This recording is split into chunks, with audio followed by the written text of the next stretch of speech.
Yes, I am Professor S. J. Kohli, Department of English. I would like to teach you English in SYBSC. I teach English, of course, to SYBSC students. This is our online lecture. Because of the coronavirus, we cannot join the classes. So it is through the online process I am going to deal with the syllabus. I have already given you syllabus in the orally in online. Now, with reference to the syllabus, I would like to begin with the first topic, that is basics of communication. My friend, right from morning to evening, what we do when we wake up, we start speaking. From morning to evening, we just go on speaking and speaking and speaking and speaking. Just like a breathing, just we take breathing. Such communication is there now. We communicate with two persons or three persons. Without communication, man cannot do anything. We have to communicate at each and every step of our life. At each and every step of our life, communication is waiting for us. We have to communicate. Generally, the students just come to the college, sit on the bench, teacher comes in the class, and teacher teaches them through education. It is called communication, my friend. Some definitions are also there for effective communication. Let us see some definition. Definition means व्याख्या in Marathi. There you go. Communication is a word taken from Latin word communis. It means to participate, share, impart information, my friend. Let us consider one definition by Peter Little. Communication is the process, according to him. Communication is process, अशी process आहे की by which information is transmitted. ज्या अर्थाने communication किंवा माहिती information is transmitted, माहिती transfer केली जाते. इन्फॉर्मेशन इज ट्रान्समिटेड केली जाते. कशामध्ये? बिटवीन इंडिव्हिज्युअल्स, व्यक्तींमध्ये. एक मनुष्य एका व्यक्तीबरोबर किंवा एक व्यक्ती अनेक व्यक्तीबरोबर, इंडिव्हिज्युअल्स किंवा संघटना जरी असतील, organisations. Understanding response is created. आपल्याला ते पूर्ण समजायला पाहिजे, काय कोणी समोर कसं बोलत आहे, काय बोलत आहे. We have to understand is, we have to appreciate it as to what he is speaking. So there are some points just to highlight how communication is there, how effective communication is there. Participants should be two or more. I have already told you, participants should be two or three or more than three. It is process. Communication is process or method. Messages can be transmitted. संदेश पाठवले जातात, transmitted. Communicated, संभाषण केलं जातं, transmitted. It should properly received. ते properly योग्य प्रकारे समोरच्या व्यक्तीलाही कळायला पाहिजे आपण काय बोलत आहोत. आपला उच्चार स्पष्ट असला पाहिजे, क्लिअर असला पाहिजे, जेणेकरून समोरच्या व्यक्तीला ते अंडरस्टँडिंग होईल किंवा त्याला समजेल, त्याला पूर्ण प्रकार. मग त्याच्या पुढे काही हेतू आहेत, ऑब्जेक्टिव्स आहेत. हेतू कम्युनिकेशनमध्ये, communication is an inseparable part of human life. माणसाचा अविभाज्य भाग आहे तो म्हणजे कम्युनिकेशन, अविभाज्य भाग आहे. लाईफ टाईम ॲक्टिव्हिटीज, नेहमी चालणारी, सातत्याने चालणारी ॲक्टिव्हिटीज आहे. ॲक्टिव्हिटी माणूस हा 3/4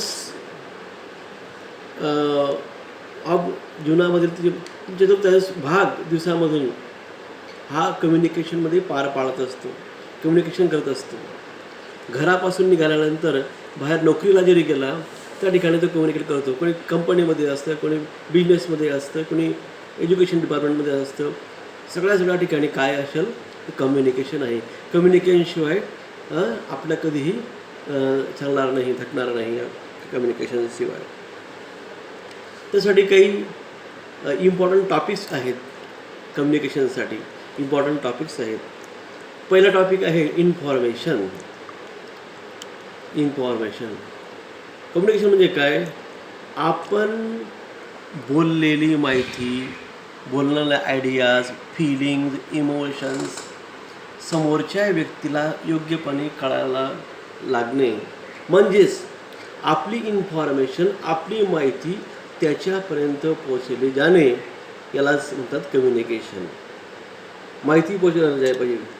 कसं असतं, होम घरी असो, स्कूल शाळा असो, ऑफिस असो, कुठे जरी असलं तरी आपण आपले इन्फॉर्मेशन एक्सचेंज करत असतो. आपण दुसऱ्याला माहिती देत असतो, समोरच्या व्यक्ती आपल्याला माहिती देत असतो. वर्गामध्ये सुद्धा टीचर आपल्याला माहिती देत असतात, शिकवत असतात आणि आपण सुद्धा त्यांची माहिती त्याला परत करत असतो, फीडबॅक देत असतो. म्हणजेच काय मग इन्फॉर्मेशन. दुसरा टॉपिक आहे, दुसरा पॉईंट जो आहे तो आहे डायरेक्शन किंवा इन्स्ट्रक्शन. टीचर वर्गामध्ये स्टुडंटला काय देतो? इन्स्ट्रक्शन्स देतो, डायरेक्शन देतो की तू असं केलं पाहिजे, घरी गेल्यावर तू पुस्तक काढलं पाहिजे, कसं वाचलं पाहिजे, कसा अभ्यास केला पाहिजे. या सगळ्या गोष्टी काय असतात? डायरेक्शन देत असतात टीचर. ते असं आपल्याला डायरेक्ट इन्फॉर्मेशन डायरेक्ट करत असतो.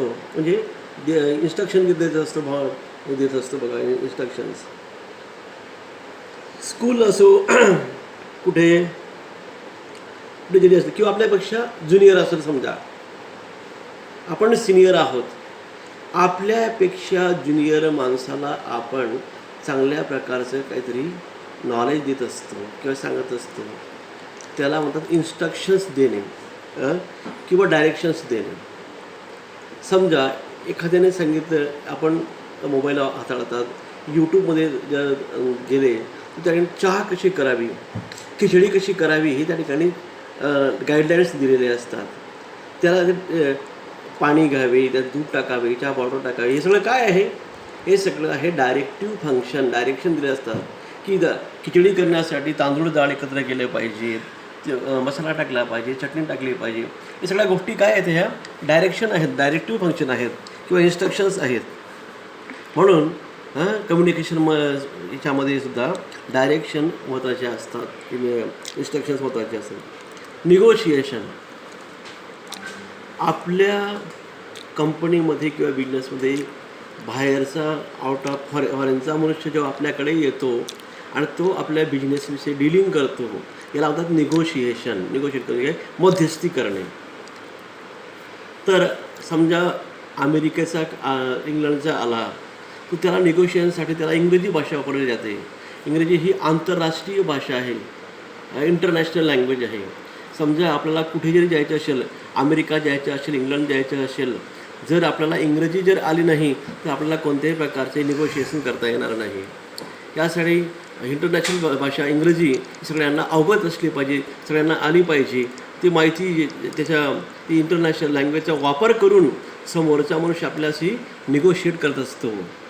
आपणही आपला ॲम्बॅसेडर अमेरिकेला पाठवत असतो, तर तिथला सुद्धा निगोशिएट करणारा मनुष्य त्याकडे ते असतो. म्हणून याला काय म्हणतात? कम्युनिकेशन. त्यासाठी काय लँग्वेज महत्त्वाची असते. जर आपला भारतीय इंग्लंडमध्ये गेला, त्याला इंग्रजी कंपल्सरी यायला पाहिजे, तेव्हाच तो इंग्लंडमध्ये जाऊन कम्युनिकेशन करू शकेल. आणि इंग्लंडच्या जेव्हा आपल्याकडे भारतामध्ये येईल त्यावेळेस तो इंग्लिशमध्ये कम्युनिकेशन करेल, तेव्हा आपल्याला समजेल. पूर्ण जगभरामध्ये all over the world English language is spoken, English language is treated as international language. त्या लँग्वेजचा वापर करून त्या ठिकाणी आपण कम्युनिकेशन करू शकतो असतो. कारण आपली हिंदी किंवा मराठी भाषा बोलून चालणार नाही फॉरेनमध्ये गेल्यावर. त्यासाठी कम्युनिकेशनसाठी इंग्रजी भाषा चांगली यायला पाहिजे, इंग्लिश भाषा चांगली यायला पाहिजे. त्याला प्रॉपर कम्युनिकेशन. आणि ते कसं म्हणतात, त्याला निगोशिएशन त्याला म्हणतात. Image building next topic point आहे. Image building. आपली इमेज चांगली असली पाहिजे.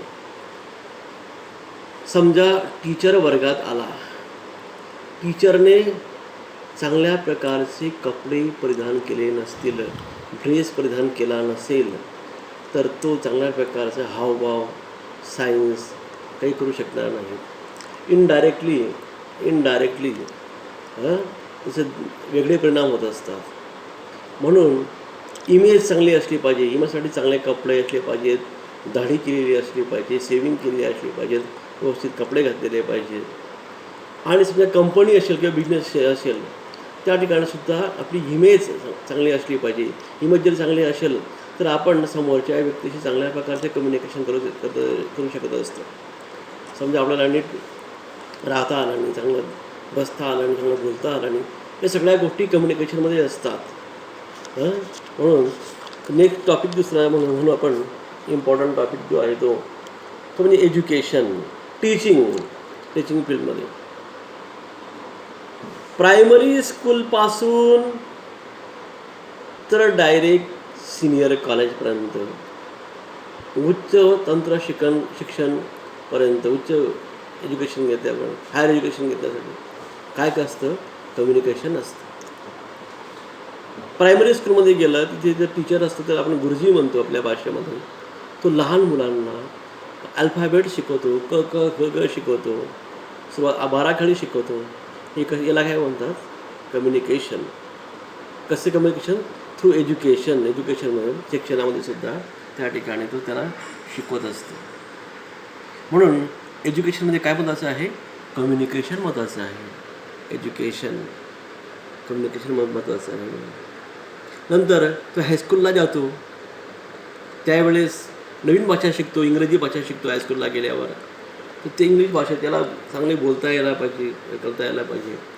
ह्यासाठी इंग्रजी भाषा ही हायस्कूलच काय पण कॉलेजलासुद्धा कंपल्सरी केलेली आहे, की जेणेकरून त्याला कम्युनिकेशन करता यायला पाहिजे. म्हणून एज्युकेशन टीचिंग ह्याच्यामध्ये कम्युनिकेशन महत्त्वाचं आहे. आपण वर्गात गेल्यानंतर टीचर आपल्याला शिकवतो म्हणजे काय करतो, तो एज्युकेशनमध्ये टीचिंग करतो म्हणजे काय करतो, एक कम्युनिकेशन करत असतो आपल्याशी. कसं चांगलं तुझे आणि आपल्यासमोर तो आदर्श असतो. जर त्याने चांगल्या प्रकारचे त्याने शिकवलं, टीचिंग केली, तर आपल्याला ते we can appreciate, we can enjoy his lecture करू शकतो. म्हणून एज्युकेशनमध्ये सुद्धा महत्त्वाचं आहे. बघा, कॉलेजला जरी असलं तरी कोणतीही शाखा असेल,